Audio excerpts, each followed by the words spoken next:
All right, so ready to dive into something a little different today. We're talking toys and games specialized sellers. Hmm. I gotta say, after digging into this career path on RoleCatcher, I'm kind of fascinated. Yeah, it's one of those things you don't really think about, Like, someone's got to sell the toys, but it's way more than just that. Right. It's not just about stocking shelves and ringing up purchases. Yeah. This guide makes it clear this is a real career path. Absolutely. And the industry itself is booming. It's not your grandma's toy store anymore.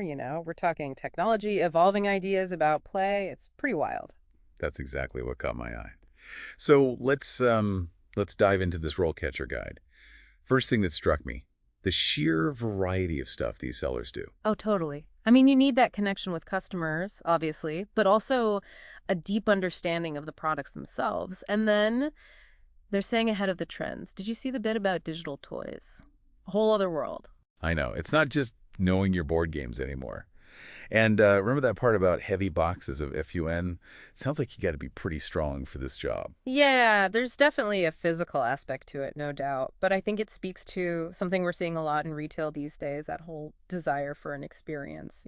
So true. People want to be hands-on, especially with toys. It's about that tangible, tactile. Exactly. It's not just clicking add to cart online. So these sellers, they're kind of like curators of joy, right? I love that. Curator of joy. Okay, but what does that actually look like day to day? Give me an example. Well, think about it. You've got a parent overwhelmed by choices, a kid glued to the latest video game console. The toys and games specialized seller, they bring that human touch. Okay, I can see that. Guiding choices, creating excitement. It takes a certain personality, which reminds me, I love how this guide lays out the pros and cons. No sugarcoating. Yeah, they get right to it. Like flexible hours. Sign me up. But then fluctuating income. That's a real consideration. It's the reality of retail, unfortunately. And this field, especially, tied to seasons, trends, all that. You got to be adaptable, not just with your time, but financially, too. Makes you wonder, are there certain personality types that do better in this kind of environment? It really makes you think, yeah. I'd say someone who thrives on change, for sure. Got to be quick on your feet, problem solver, and ideally, genuinely energized by the world of play. Because it's not just selling a product, it's selling that idea of play, right? Yeah. Which is, when you think about it, pretty cool. And increasingly important, wouldn't you say? I mean, with screens everywhere, that tangible joy, the spark of imagination, it's special. Totally agree. Okay, speaking of sparks, the career progression path outlined here Uh-huh. blew my mind. You can go from sales associate all the way to, like, regional sales manager. It's a path most people wouldn't expect, but the opportunity is there. The guide really emphasizes continuous learning, networking, building your own brand. They even mentioned starting a blog, which, in the age of influencers, I don't know, it felt kind of brilliant. But does that actually work in this industry? That's a great question. And to answer it, I think we need to zoom out a bit. Look at the language in the definitions section. It talks about, and I quote, fostering a lifelong love for learning and recreation. That's pretty deep for a toy store job, right? Wow, you're right. It's like they're taking this whole concept of play and elevating it. Exactly. And that ties into these larger trends we're seeing, right? The importance of play in child development, that blurring of physical and digital. It really makes you think twice about, just a toy store job, right? And it's not all smiles and playtime either. The guide gets into some pretty specific skills. Persuasion, active listening, sales, even marketing. I mean, is this a job you need a business degree for? Right. It's not all fun and games, though I did notice they highlighted those, what do they call them, soft skills, the stuff you don't necessarily learn in a classroom. Exactly. It's that ability to connect, whether it's with a 5-year-old who's obsessed with dinosaurs or like a grandparent looking for the perfect puzzle, understanding their needs, offering recommendations, just creating that positive experience. Yeah. That's huge. Yeah, no amount of charm can make up for not knowing your Legos from your LOL surprise dolls, though, right? Exactly. Expertise still matters big time. And that's where the whole continuous learning thing comes in. This isn't one of those fields where you can just coast. You got to be a sponge, constantly soaking up info about new products, trends, even like child development stages. Okay, I'm taking notes. But where do you even begin to learn all that? That's where the resourcefulness comes in, I guess. The guide mentioned attending industry trade shows like Toy Fair. There's also Toy World magazine. And of course, social media is huge for keeping up with what's new and hot. So, much like the toys themselves, this career path is all about constant evolution. Which brings us back to that career progression thing. You really can climb the ladder in this field, it seems. Oh, yeah, for sure. You might start as a sales associate, getting that customer interaction down, mastering the product knowledge, but then boom, you're assistant store manager, maybe, taking on more responsibility, leadership, inventory, maybe even some data analysis. And then, who knows? With enough hustle, you're a regional sales manager overseeing multiple stores, making big decisions, a real toy tycoon. Speaking of which, remember that blog idea? They actually highlighted that as a way to gain recognition. Yeah, might seem a little out there, but in the age of influencers, it makes sense. I mean, put yourself in the shoes of an employer. Would you be more impressed by a generic resume or someone who's out there sharing their passion, building a following? That's a great point. It's like a portfolio, but for your love of toys. Plus, think of all the cool stuff you'd get to review. Okay, you've convinced me starting a toy blog tonight, but what about those of us who aren't quite ready for the influencer life?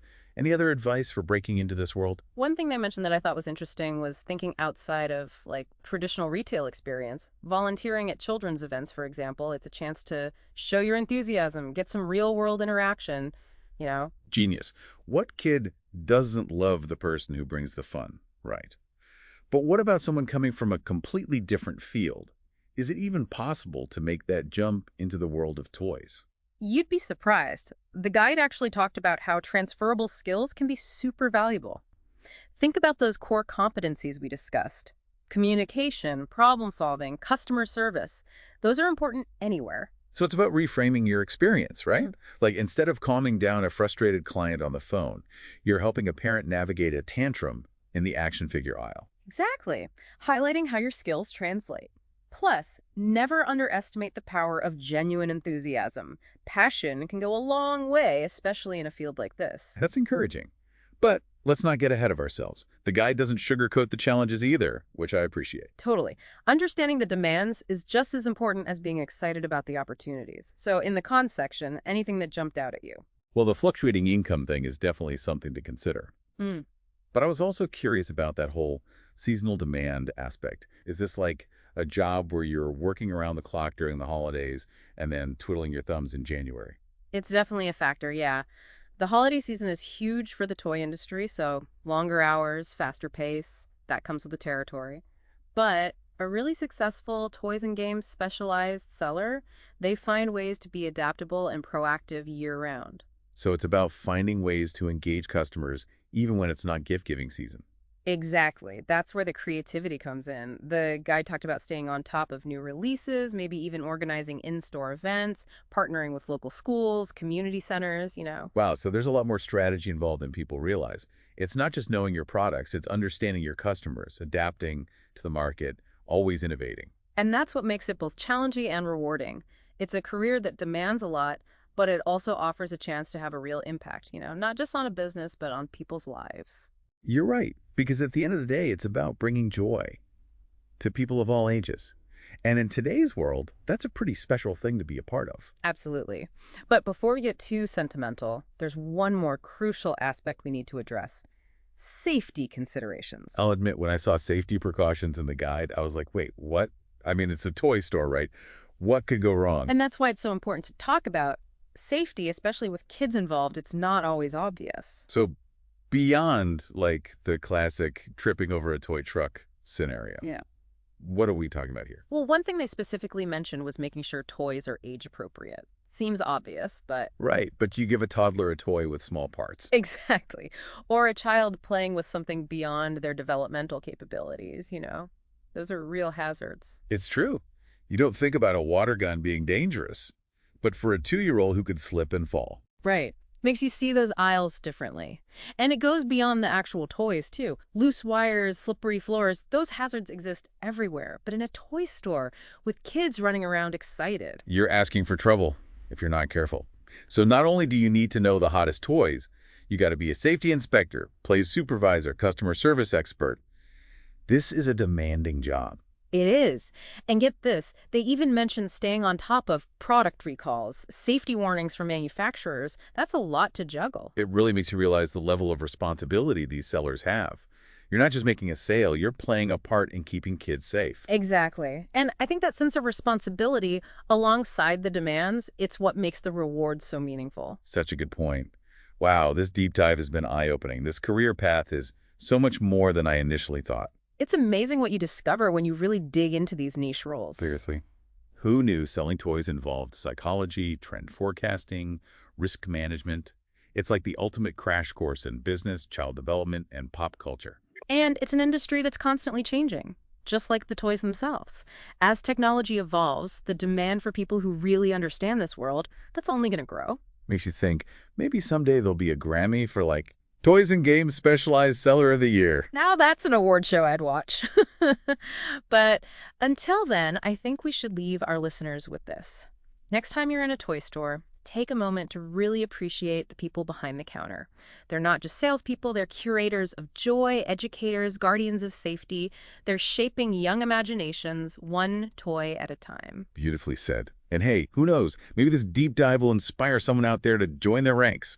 Until next time, everyone, happy playing.